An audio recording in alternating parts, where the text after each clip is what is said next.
Hello everyone, I am Miftaul Jannat, your English instructor. বলো তো আজকে আমরা কি টপিক নিয়ে আলোচনা করব? এখানে আমরা অনেকগুলো ইমোজি দেখতে পাচ্ছি। তাহলে কি আমরা ইমোজি নিয়ে আলোচনা করব? হ্যাঁ, আসলে ইমোজিগুলো তো আমাদের এক্সপ্রেশনস, আমাদের ইমোশনস, আমাদের ফিলিংসেরই একটা বহিঃপ্রকাশ। সো আজকে আমরা শিখব ইমোশনস অ্যান্ড ফিলিংস। ওকে? ফার্স্টে আমরা জেনে নেব হোয়াট ইজ ইমোশন, রাইট? যদিও এটা আমরা সবাই জানি যে ইমোশনটা কী, বাট এটা একটা ফর্মাল ডেফিনেশন আমরা দেখে নিই। Actually an emotion is just like a strong fast wave in your heart, a quick reaction to something happening with you, like being scared of a loud noise. মানে ইমোশনটা হচ্ছে তোমার হৃদয়ের একটা কম্পন, যেটা তুমি ফিল করো কোনো একটা ব্যাপারে, রাইট? তুমি যখন অনেক জোরে শব্দ পাও তখন আমরা একটু কি আতঙ্কিত হয়ে যাই, রাইট? আবার আমরা যখন অনেক কোনো ভালো খবর দেখি তখন আমরা অনেক বেশি হ্যাপি হয়ে যাই। সব জিনিসই কিন্তু আমাদের হার্ট থেকে আসে, রাইট? সো এটাই হচ্ছে আমাদের ইমোশন। আমরা যখন অনেক রাগ হয়ে যাই, তাই না? আমরা অ্যাংরি যখন হয়ে যাই, আমরা কিন্তু এটা আমাদের ফিলিংস, আমাদের ফেসিয়াল এক্সপ্রেশনের মাধ্যমে সেটাকে আমরা প্রকাশ করে থাকি, তাই না? So emotion is very close to our heart, এবং আমরা আমাদের হৃদয় দিয়ে ইমোশনটাকে ফিল করি এবং এক্সপ্রেস করি। চলো আজকে আমরা শিখব কখন আমরা কীরকম এক্সপ্রেশন দিয়ে থাকি।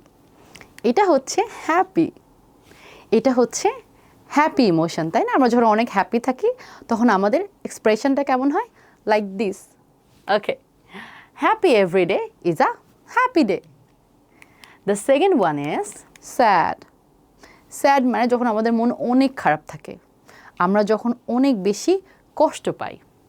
Sad everyday when we miss our mummy or mother, যখন আমরা আমাদের মা বা বাবাকে মিস করি তখন আমাদের অনেক মন খারাপ থাকে না? আমরা তখন অনেক স্যাড ফিল করি। তখন আমাদের এক্সপ্রেশনটা কেমন হয়? Like this, right? আমরা তখন কি করি? একদমই খুবই দুঃখিত থাকি, আমাদের ফেসিয়াল এক্সপ্রেশনেও কিন্তু সেটা প্রকাশ পায়। ওকে, থার্ড ওয়ান ইজ অ্যাংরি। আমি এখন ফেসটা যেমন করেছি ঠিক ওই রকম, যে যখন আমাদের অনেক রাগ হয় তখন আমাদের ফেসেও কিন্তু সেই এক্সপ্রেশনটা চলে আসে। আমরা তখন কি হয়ে যাই? অ্যাংরি হয়ে যাই।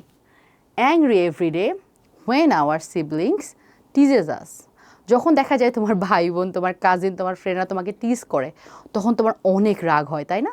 তখন আমরা যে এক্সপ্রেশনটা দিই এটা হচ্ছে অ্যাংরি এক্সপ্রেশন বা অ্যাঙ্গারের এক্সপ্রেশন।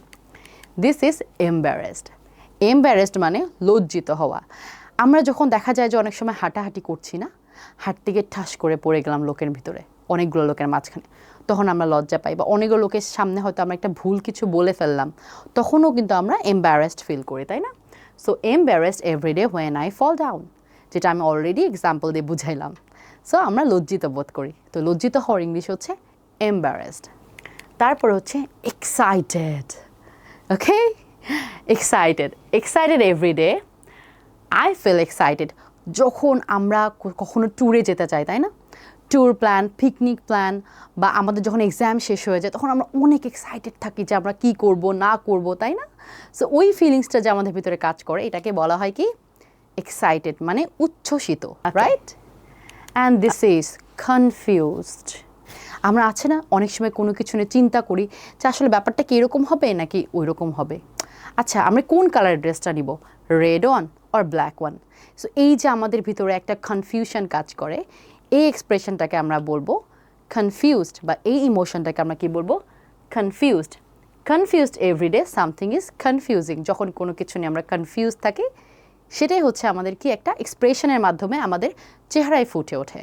আমরা খুবই চিন্তিত থাকি, ডিসিশন নিতে পারি না, তাই না? ইনডিসিশনে ভুগি যে কোনটা করবো না, right? The expression is or the emotion is confused.